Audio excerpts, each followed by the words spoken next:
Fadhol Ustaz.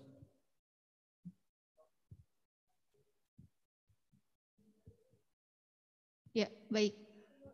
Ibu Bapak mungkin beberapa di antara kita di sini sudah tidak asing lagi ya dengan pembicara kita pada edisi spesial Berlian kali ini. Pembicara kita kali ini siapa Pak Fajar? Pembicara kita datang dari Kota Bekasi. Nah, beliau lahir pada tanggal 10 Oktober. Nah, dan beliau ini Masya Allah adalah guru saya sendiri sebenarnya. Nah, Ustaz, ana tilmizukum. Beliau pernah ya belajar di satu tempat pendidikan di Kota Ponorogo, yaitu di Pondok Pesantren Darussalam Gontor. Selanjutnya beliau melanjutkan pendidikan sarjana Fakultas Dirosat Islamiyah. Selanjutnya beliau meneruskan pasca sarjana dalam pendidikan agama Islam di Universitas Jakarta. Ya, beliau adalah tidak asing lagi adalah Al-Ustadz Suherman MA MPD. Ya, baik. Sesuai dengan video pengantar tadi ya Ibu Bapak ya. Tadi ada aktor kita ya tadi di video tadi. Mulai biasanya itu fenomena-fenomena yang akan kita temukan mungkin sehari-hari ya. Iya benar, bisa jadi sehari-hari atau bisa jadi fenomena tahunan Pak Fajar ya. Kalau lagi ngumpul-ngumpul ya pas Lebaran gitu. Sesuai juga dengan tema kita kali ini ya Pak Fajar. Ya, sucikan hati, pererat silaturahmi dan jauhi iri dengki. Seperti itu. Ya baik. Ustadz sesuai tadi tema yang tadi ya Pak Ustadz ya. Salah satunya kan silaturahmi begitu ya Pak Ustadz. Nah kita khususnya saya gitu ya Pak menemukan fenomena sebenarnya dari kayaknya sih kalau yang saya lihat dari semenjak pandemi awal gitu Pak. Kemudian makin hits tuh ke arah-arah sini itu budaya untuk kirim-kirim hampers gitu Pak. Nah sebenarnya sih memang sih kalau kita lihat tujuan dari budaya itu ya, kirim-kirim hamper seperti itu, salah satunya adalah kalau yang saya lihat adalah salah satunya untuk mempererat silaturahmi gitu Pak. Nah tapi ternyata ada beberapa sudut pandang lain gitu Pak, terkait budaya hampers tersebut. Nah pertanyaannya nih Pak, gimana sih Pak menurut pandangan Islam khususnya gitu Pak, terkait budaya hampers itu Pak? Gitu Ustaz. Ibu Lili ya? Iya boleh deh Pak Lili ya boleh. Siapa? Saya di mana-mana namanya beda-beda Pak, di rumah beda, di sini beda. Nggak apa-apa kalau Pak Ustadz mau manggilnya Lili nggak apa-apa. Jadi baper dia. Oh siapa? Iya, Masya Allah. Bapak Ibu yang saya muliakan, bil khusus salam hormat dan takzim saya untuk keluarga besar Yayasan Masjid Panglima Sudirman, wabil khusus Bapak Ustadz Suroto, wa khususan Fadilatul Mukarram, Ustadzun Al-Fadil, Kiai Haji Nur Alam, wa ta'anallah bituli hayatihim, wa nafa'ana bi ghaziri ulumihim wa bi husni adabihim fid darain. Wa Fadilatul Mukarram Ustadz Fajar, Ustadz saya juga, saya hadir di sini serasa idza wujidal ma'a batalat tayammum. Jika saya posisinya sebagai tayamum, kemudian bertemu dengan air, saya jadi batal di sini. Sebab wujudal ulama batala ubaru. Karena banyak ulama-ulama di sini, maka saya sebagai ubaru jadi batal sebetulnya. Tapi insya Allah apa yang saya sampaikan ini bukan tausiah, tapi hanya sebatas kultum saja karena melihat wajah Bapak Ibu semuanya cukup melelahkan rasanya. Tapi insya Allah sore ini saya hanya sedikit menjawab dalam bingkai kultum. Kultum itu adalah kuliah terserah antum. Terserah antum, sahih. Nabi mengajarkan kepada kita tahadu habu, saling berbagi maka akan timbul rasa cinta di antara kita. Nah, terkait masalah hampers tadi itu bagian daripada sunnah Rasulullah SAW untuk saling berbagi. Sebab di antara orang yang tidak mau berbagi, dan bahkan salah satu di antara perbuatan ihsan, Allah menyampaikan, kalau laki mungkin kita sering mendengar di penghujung daripada khutbah Jumat. Innallaha ya'murukum bil adli wal ihsan wa ita'i dzil qurba, dan seterusnya. Allah memang memerintahkan kepada kita untuk berlaku adil. Al-adl di sini adalah perilaku yang sama. Nanti kalau kita bawa kendaraan kemudian tiba-tiba Ustadz Fajar serempet lagi, itu adil. Tapi Allah tidak menginginkan itu. Murukum bil adli wal ihsan. Ada perbuatan yang jauh melampaui adil. Salah satu di antara perbuatan yang melampaui adil itu adalah tu'ti man haramaka. Kita mau memberi kepada orang yang tidak pernah memberi kepada kita. Makanya ini salah satu amalan yang sampai derajatnya tidak lain adalah ihsan. Man zalamaka, kita nanti mau memaafkan kesalahan-kesalahan orang yang sekalipun orang itu sudah berbuat zalim kepada kita. Dalam Al-Quran itu tidak pernah dibunyikan untuk meminta maaf. Silakan cari ayat dalilnya, ayat berapa, surat apa, tidak ada permintaan maaf. Tapi justru ayat Al-Quran selalu berbicara memaafkan kesalahan orang lain sebelum orang lain itu meminta maaf. Makanya tadi alhamdulillah di antara pribadi takwa itu tercermin kepada bapak sekolah kita. Berapa kali beliau nelfon, Ustadz posisi di mana? Saya sampaikan mohon maaf Bapak. Ternyata saya terjebak macet. Sampai tadi pun juga insya Allah 2 menit lagi. Mohon maaf, jawaban beliau terakhir yang saya dengar. Sebelum Ustadz minta maaf, sudah saya maafkan. Salah satu di antara pribadi-pribadi takwa adalah wal'afina 'anin nas. Nah, maka yang ketiga adalah watasilu amman qata'aka. Kita mau menyambung silaturahmi yang mana sudah diputus silaturahmi tersebut. Ini salah satu di antara perbuatan ihsan. Dan salah satu di antaranya adalah tahabu. Kita saling berbagi dan insya Allah akan timbul rasa cinta di antara kita. Ya. Hati-hati yang tidak pernah berbagi. Bisa jadi dia punya 2 penyakit. Penyakit pertama adalah bakhil. Bakhil itu pelit. Atau yang kedua penyakit suh. Suh itu adalah kikir. Apa bedanya bakhil dengan suh? Saya ajak Ustadz Fajar, yuk kita berbuka di salah satu restoran terbesar di Cijantung. Apa namanya? Bu Haji Cijantung ya. Saya nemuin itu di tol tau Pak, yang Cijantung. Ya. Sering mampir berarti Pak Jarod. Kita mampir di sana, kita buka di sana. Setelah selesai makan ternyata saya bayar buat diri saya sendiri. Ini namanya sifat bakhil. Sebab kenapa? Saya sudah mengajak Ustadz Fajar, seyogianya saya sudah menanggung. Kalimat-kalimat bakhil tertera kepada mereka yang kalau sudah mengajak maka harus menanggung. Tapi ketika selesai makan justru saya bayar buat diri saya sendiri, itu namanya bakhil. Atau penyakit yang kedua, ketika saya sudah mengajak Ustadz Fajar, selesai dari saya makan, justru saya berpura-pura ke kamar mandi berharap makanan yang saya makan dibayar sama Ustadz Fajar. Ini namanya penyakit suh. Wa may yuqsuha nafsi faulaika humul muflihun. Insyaallah siapa yang terbebas dari sifat bakhil, kikir, medit, maka dia termasuk orang-orang yang muflih, yaitu orang-orang yang beruntung. Allahu a'lam bishawab. Iya, baik. Jadi begitu ya Ibu Bapak ya. Yuk kita berlomba-lomba kirim hampers ke rumah saya. Boleh nanti saya kasih alamat ya Pak Fajar ya. Pak Fajar mau kirim enggak? Iya, kemarin emang belum nyampe ke rumah ya Bu Lia ya? Belum Pak. Oh, belum nyampe. Ya udah deh. Ditunggu aja ya Bu Lia. Rasanya ada sinyal ya.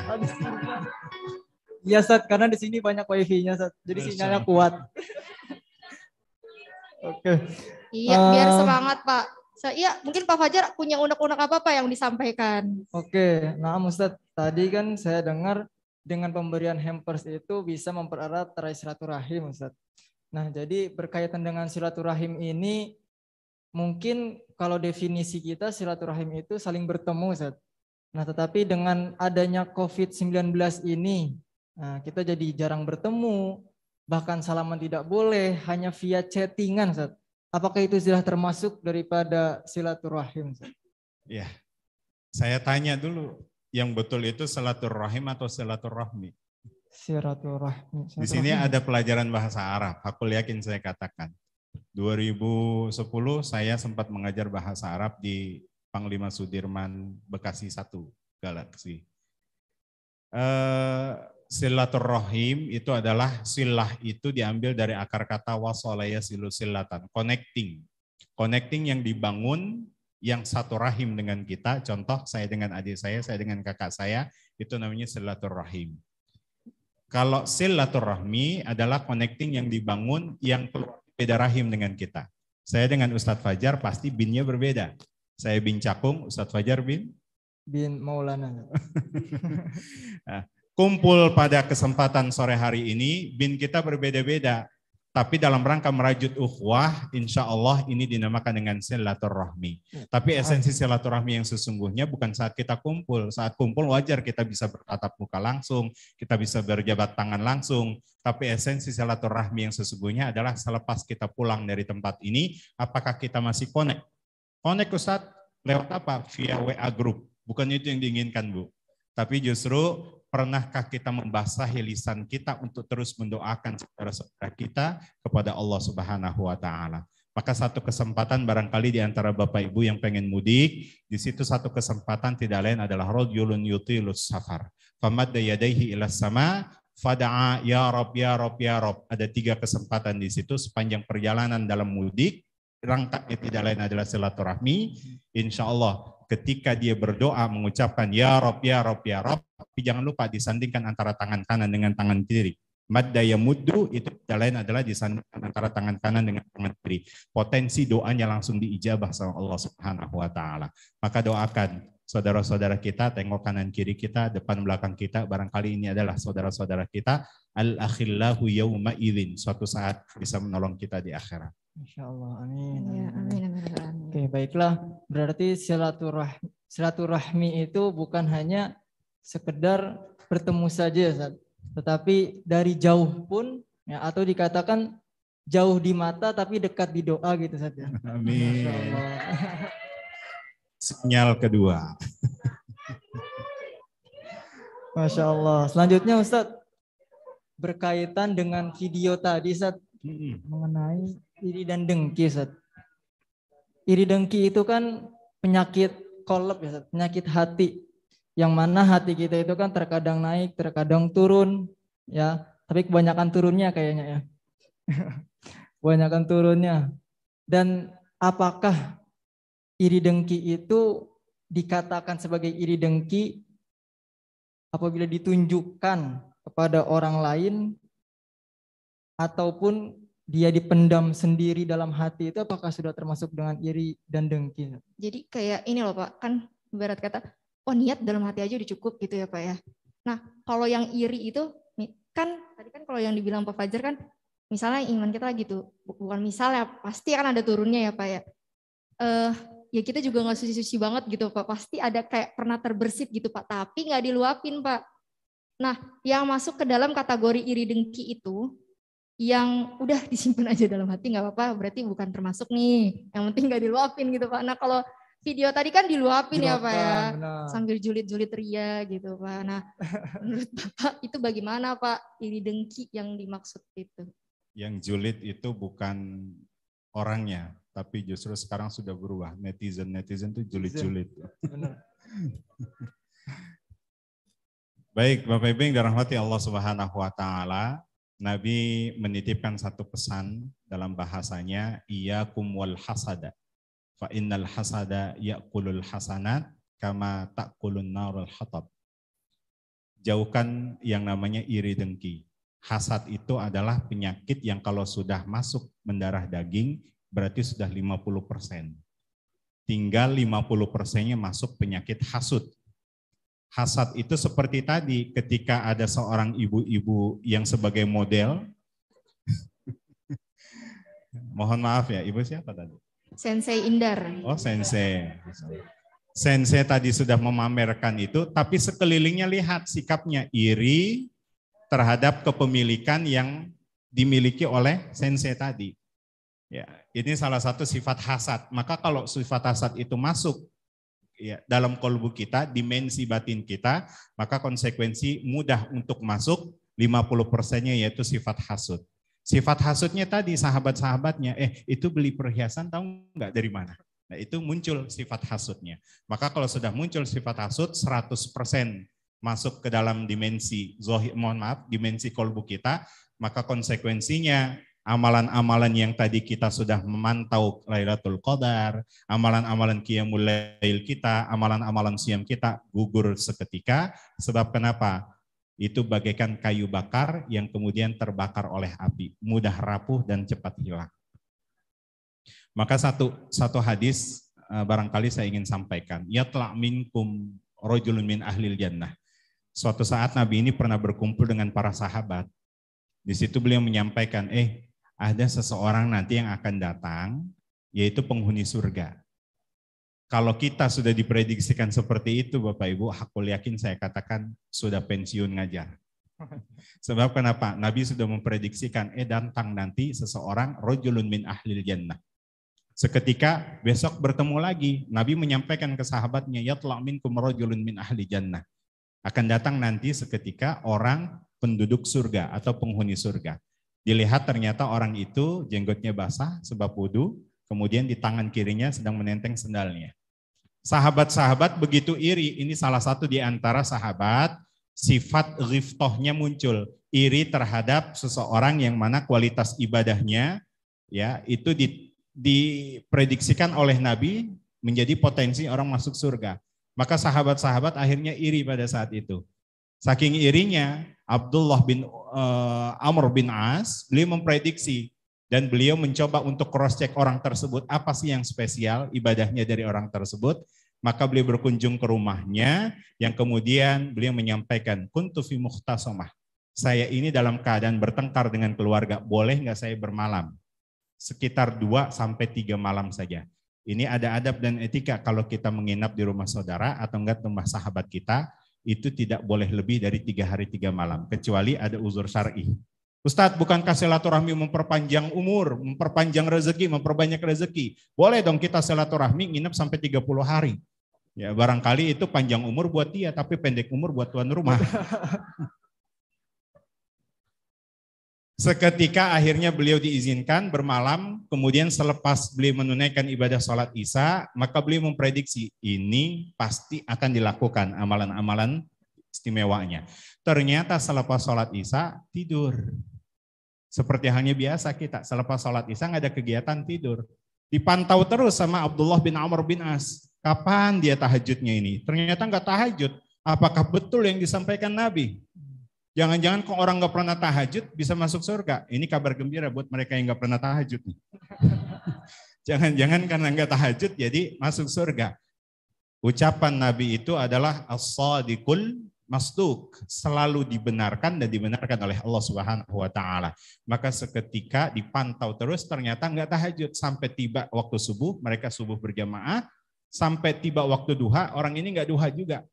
Barangkali di hari pertama dipantau, ternyata tidak ada yang istimewa dalam ibadahnya. Hari kedua dipantau lagi, sama seperti halnya di hari pertama.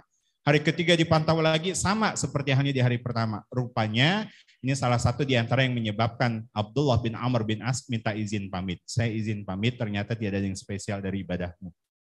Ya, tapi anehnya kenapa engkau diprediksikan untuk masuk surga dan menjadi penghuni surga? Seketika orang tersebut mengatakan, tidak ada yang saya rahasiakan dari ibadah-ibadah yang saya lakukan.